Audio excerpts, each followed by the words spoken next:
Et si le vrai problème n'était pas qu'il n'y ait plus de vraies femmes ou plus de vrais hommes, mais qu'il y ait plus assez de personnes prêtes à aimer sans armure?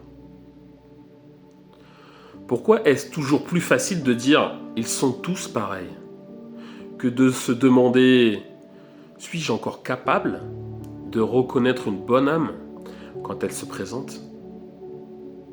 Le problème, c'est quand les blessures parlent à la place du cœur. Aujourd'hui, on n'aime plus avec le cœur ouvert. On aime avec des cicatrices. Un homme brisé dira que toutes les femmes se ressemblent. Une femme blessée dira que tous les hommes sont identiques. Et chacun pense parler avec lucidité, alors qu'il parle avec douleur. La peur s'est déguisée en conviction. La méfiance s'est transformée en identité.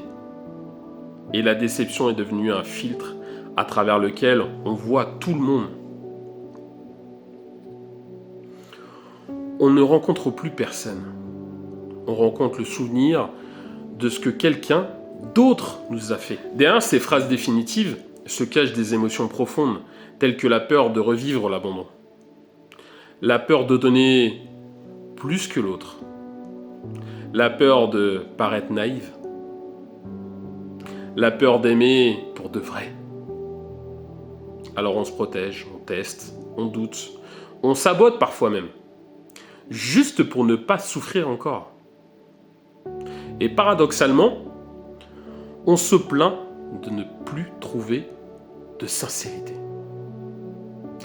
Alors qu'on n'ose plus en offrir. Imagine cet homme qui voulait construire, mais qui aujourd'hui garde ses distances, répond moins vite, ne promet plus rien.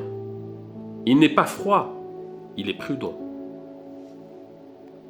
Cette femme qui semblait douce, mais qui doute de tout, analyse chaque mot, se ferme dès qu'elle sent un attachement naître. Elle n'est pas compliquée, elle est blessée. Ils auraient pu s'aimer, mais ils se sont rencontrés trop armés. Deux bonnes âmes incapables de se reconnaître, parce que la peur parlait plus forte que leur cœur. La vérité, c'est qu'il y a encore des femmes loyales, respectueuses, prêtes à construire. Et il y a aussi des hommes sincères, courageux et capables d'aimer profondément. Ils existent, mais ils sont devenus silencieux, méfiants, parfois même invisibles. Parce que dans un monde qui valorise la fuite, aimer est devenu un acte de courage. Alors avant de dire « il n'y en a plus », demande-toi ceci. Suis-je encore capable d'accueillir une bonne âme sans lui faire payer les fautes de quelqu'un d'autre? Suis-je prêt à aimer sans garantie, sans armure, sans contrôle absolu? Parce qu'au final, ce ne sont pas les bonnes personnes qui ont disparu. Ce sont les cœurs ouverts qui se font rares.